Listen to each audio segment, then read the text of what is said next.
மூடு நான் இருந்தால் உம்மை போல் மாறிடுவேன் ஏசையா, உம்மை போல் மாறிடுவேன். உம்மோடு நான் இருந்தால் உம்மை போல் மாறிடுவேன் ஏசையா, உம்மை போல் மாறி. மாம்சத்தின் கிரியைகள் மறைந்தே போகும், ஆவியின் கனிகளோ வளர்ந்தே பெருகிடும். மாம்சத்தின் கிரியைகள் மறந்தே போகும், ஆவியின் கனிகளோ வளர்ந்தே பெருகிடும். அதிசயம் அனுதினம் என் வாழ்வில் தொடருமே, அன்பான தேவனே உமக்கே சோத்திரம். அதிசயம் அனுதினம் என் வாழ்வில் தொடருமே, அன்பான தேவனே உமக்கே சோத்திரம். அன்பான தேவனே உமக்கே சோத்திரம். உம்மோடு நான் இருந்தால் உம்மை போல் மாறிடுவேன் ஏசையா, உம்மை போல். வானத்திற்கும் பூமிக்கும் அதிகாரம் படித்த சகல அதிகாரங்கள் படித்த நல்ல கடவுளே, இந்த நேரத்திற்காக நான் ஜெபிக்கிறேன். என்னுடைய வார்த்தைகள் வசனங்கள் கூறும்படியாக சொல்லும்படியாக அவையானவர் தந்த வார்த்தைகளுக்காக சோத்திரம், தகுந்ததாக சோத்திரம். இதை கேட்கிற ஒவ்வொருவரையும் பேர் பேராக தனித்தனியாக குடும்பமாக ஆசீர்வதியும் சாமி. துதியின் கனமும் மகிமுக்கே செலுத்துவோம். மேற்பெரும் ரட்சகருமாய் இயேசு கிறிஸ்து நாமத்தில் ஜெபிக்கிறேன் ஜீவனுள்ள நல்ல பிதாவே. அல்லேலூயா, அல்லேலூயா, அல்லேலூயா. தேவ பிள்ளைகளே, இன்றைய தினம் கிறிஸ்துவனுடைய வாழ்க்கையும் குடும்ப வாழ்க்கையும். எப்படி? குடும்ப வாழ்க்கையும் கிறிஸ்துவ வாழ்க்கையும் ஒரே குடும்பத்திலிருந்து ரெண்டு வருது. ஒன்னு குடும்ப வாழ்க்கை, கிறிஸ்துவ, அதிலும் கிறிஸ்துவ வாழ்க்கை. அல்லேலூயா. அப்போ ஒரு குடும்பத்துல ஒருத்தன் தலைவராக இருக்கிறது சந்தோஷம்தான்.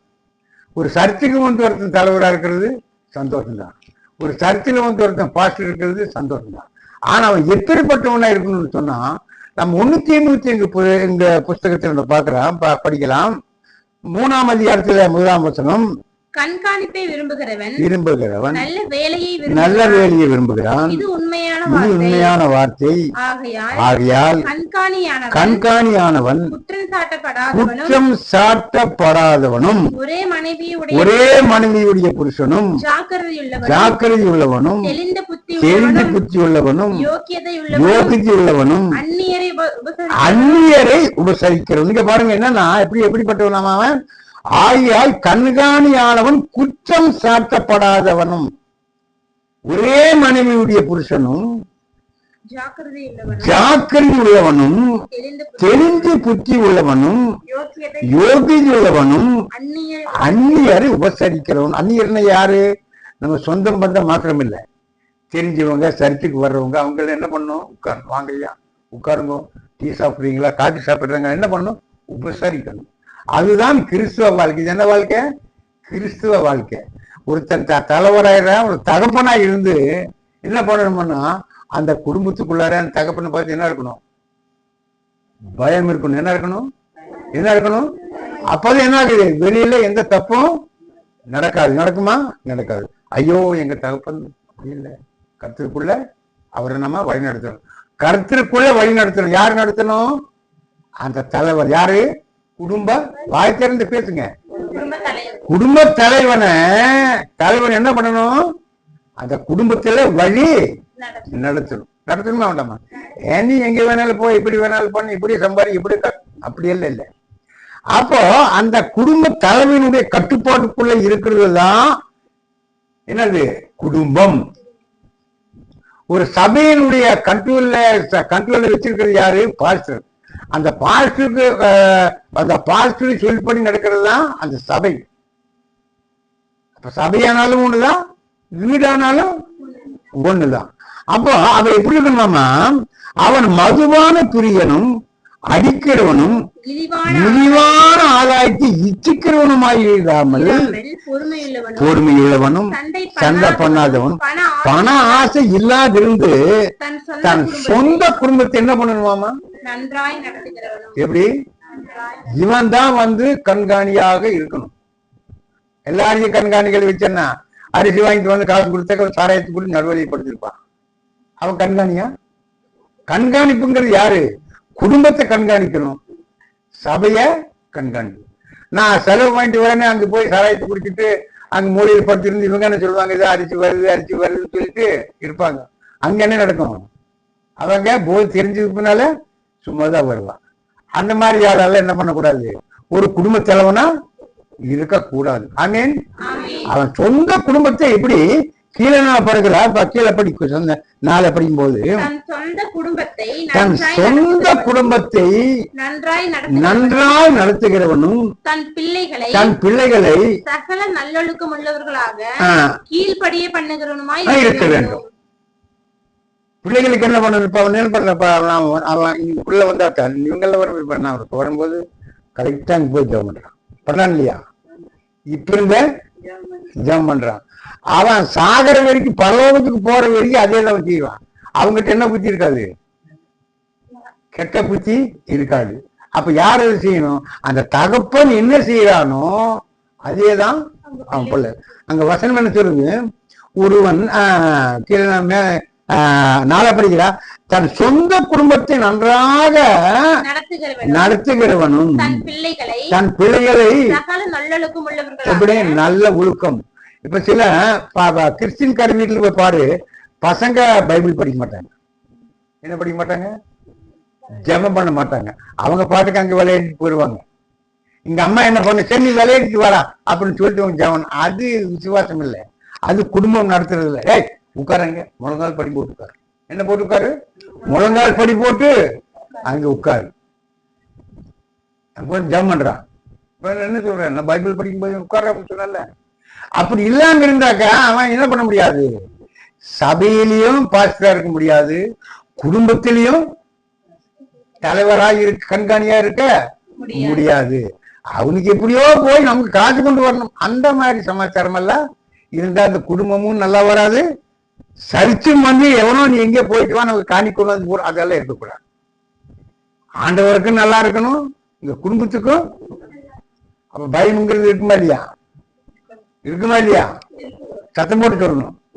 அப்போ குடும்பத்துல கண்காணியா இருக்கிறவன் குடும்பத்துல ரைட்டு என்ன இருக்கணும், இந்த உப்பு இருக்குதா, மிளகாய் இருக்குதா, சாப்பாடு இருக்குதா, துணிமணி இருக்குதா, அதெல்லாம் என்ன பண்ணணும்? விசாரிக்கணும். விசாரிக்காம இருந்தா அவன் குடும்ப தலைவர் இருக்க முடியாது. முடியுமா? முடியாது. அதே மாதிரி சபையில ஒழுக்கம் இல்லாம இருந்தா அந்த சபையை நடத்தவும் முடியும். 2 பேரை வச்சு நடத்தி 4 பேர் நடத்து. அது என்ன இருக்கணும்? ஒழுக்கம் இருக்கணும். அஞ்சப்படி ஒருவன் தன் சொந்த குடும்பத்தை நடத்த அறியாதிருந்தால் தேவனுடைய சபையை அவன் எப்படி விசாரிப்பான்? அவன் குடும்பத்திலே தெரியல. என்ன தெரியல? சரியில்லை. பொண்டாட்டி ஒரு பக்கம், புருஷன் ஒரு பக்கம், பிள்ளைகள் ஒரு பக்கம், முடிவாக்கும். அது ஆசீர்வாதமா இருக்குமா? அது என்ன? சாபந்தான் வரும். என்ன வரும்? சாபந்தான் வரும். தகப்பன் என்ன சொல்றாரோ அது கேட்கறது பிள்ளைகளுடைய வேலை. என்னது? நஷ்டம் வந்தாலும் அவன் தகப்பன் பார்த்துவான். பாப்பான் தானே. தகப்பன் சொல்லி நான் ஒரு காரியம் உனக்கு சொல்லி அது நஷ்டம் வந்தாச்சுன்னா யாரு பொறுப்பு? நான் தான் பொறுப்பு. நீனே போய் நஷ்டப்பட்டாச்சுன்னா யாரு பொறுப்பு? நஷ்டப்படுறவங்க தான் பொறுப்பாங்க. அப்படித்தானே? நாம வேண்டாம்னு சொல்லி நீ போய் ஒரு காரியம் செஞ்சு அது நஷ்டம் வந்துச்சுன்னா அது யார் பொறுப்பு? அவங்க பொறுப்பு. அதுக்கு பின்னால் நம்ம யோசனை பண்ணி புண்ணியம் இல்லை. மறுபடியும் எங்க வரணும்? முதலிருந்த இடத்துக்குதான் வரணும். ஆனா அப்படி இல்லை. நாம தகப்பன் என்ன சொல்றோம்? என்னுடைய அனுபவத்தில் நான் பேசுறேன்.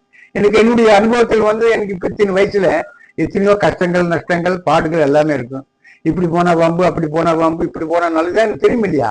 அப்ப அந்த தெரிஞ்சுனா எனக்கு சொல்லும் போது என்னாச்சுன்னா அது உங்களுக்கு, அது சொல்லும் போது உங்களுக்கு ஆசீர்வாதமா இருக்கும். ஆரம்பத்தில் எப்படி இருக்கும்? கசப்பர் சத்தம் போட்டு சொல்லணும். ஆனா முடிவு எப்படி இருக்கும்? சம்பூர்ணமா இருக்கும். அல்லேலூயா, அல்லேலூயா. நாம படிக்கலாம், 11 படிக்கலாம். அந்தபடியே ஸ்திரீகளும் நல்லொழுக்கம் நல்லொழுக்கம் உள்ளவளும் அவதூறு பண்ணாதவளும் தெரிந்து புத்தி உள்ளவளும் எல்லாவற்றிலையும் உண்மை உள்ளவராக இருக்க வேண்டும். அல்லேலூயா. அப்போ அந்த மனைவியம் சபைக்கு ஆனாலும் சரி, குடும்பத்துக்கானாலும் எப்படி இருக்கணுமாமா? உண்மை இருக்கணும். பிள்ளைகளை கண்டிஷன்ல, கர்த்தருடைய கண்டிஷன்ல, மனசனுடைய கண்டிஷன்ல கர்த்தருக்குள்ள வழி நடத்தணும். அந்த குடும்பமே யாருக்குள்ள இருக்கணுமாமா? கர்த்தருக்குள்ள இருந்தாதான் அது ஆசீர்வாதம். அல்லேலூயா, அல்லேலூயா. அப்போ நல்லா கணவன் என்ன பண்ணுவானாமா? குடும்பத்தையும் பார்ப்பானாமா. நல்ல பார்த்து என்ன பண்ணுவானாமா? சபையும் நடத்துவான். அல்லேலூயா. அந்த மாதிரி ஒவ்வொரு குடும்பத்திலும் இருந்தா கர்த்தர் உங்களை ஆசீர்வதிப்பார். தொடர்ந்து நம்ம அதை பார்க்கலாம். நம்ம ஜெபம் பண்ணலாம். வானத்துக்கும் பூமிக்கு நல்ல ஆண்டவரே, இந்த வார்த்தைகள் வசனங்கள் மூலமாக இதை பார்த்து கொண்டிருக்கிற ஒருவரையும் ஆசீர்வதியும் வெளிப்படுத்தும். இயேசு கிறிஸ்து நாமத்தில் ஆமென்.